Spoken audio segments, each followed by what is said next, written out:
All right, we're on a new body of water. Now this body of water is a place that I spend a lot of time chasing walleyes. I'm going to create a custom map of one of my favorite areas, and it's off this shoreline point. In late fall, typically you want to look for those steep drop-offs that dump into deeper water. Those are key holding areas. We have the whitefish and the tulipy that are moving up onto these shallow shelves, and those big fish will stage and take advantage of feeding on those fish when they're up in those areas. This is why I fish here. Look at the size of these fish. I'm going to save that as a waypoint.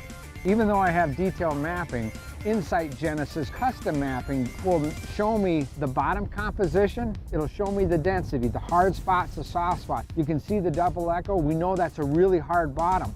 That'll actually show up on the map when we create it. And in the world of walleye fishing, where it goes from hard bottom to soft bottom, are key magnets for fish. And you can see here we got fish out off the break. This is a little bit softer spot. Now you can see here we still have some weed growth up on the top. I'm running out to the end of my grid. Now I'm going to move to another spot. I'm going to go to an offshore sunken island that has some deep water adjacent to it. We're going to map that out. You have this structure that's surrounded by deep water, and you have another deeper hole over here. This is one of those isolated areas that will attract big fish and hold them for a long time. They can move up and down that stair step. It gives them a lot of comfort areas, as well as a lot of opportunity to ambush bait fish that are moving up on that hump. We're completing our final mapping run on this particular spot. So we've got 2 new maps. We're gonna load these up on the computer and create another set of Insight Genesis custom mapping.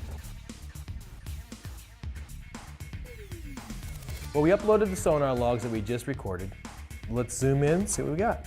Let's go under our contours and make that at 1 foot contours. And let's zoom in off this corner here. Let's bring up the bottom composition. When you're fishing those breaks, those isolated humps, you know, typically an isolated hump is a hard spot that hasn't eroded away, but where does those hard spots extend out into the deeper water? So okay, we're going to track this. You can see us moving along here. Now that darker red spot is a hard spot, and you can see the correlation between there and there, proving that. Now we'll get to the white area, the gray area, which is a soft spot. We can see that this is a soft area. Now we're coming back up on the break. The bottom's getting harder. Now we have a real hard bottom with weed cover on top. When I look at this, probably the most key spot other than up on top is out here on the end where that hard pan is. And that's where fish will hold and stay. So I'm going to concentrate on that dark red spot first. Let's go look at the weeds now. Turn on the vegetation layer. And there you go. There's all the weeds. We're coming across. You can see the green weeds on top of the hump. Well, here's the map of the first area that we did. And you can see a lot of good contours. Oh my gosh, this is great. Now, I'd have never guessed that that's how that point looked based on the bottom composition. You can see where the hard spot areas are pretty specific on the very top coming out, and off the sides, it's softer. You want to see the vegetation layer? Let's go for the vegetation.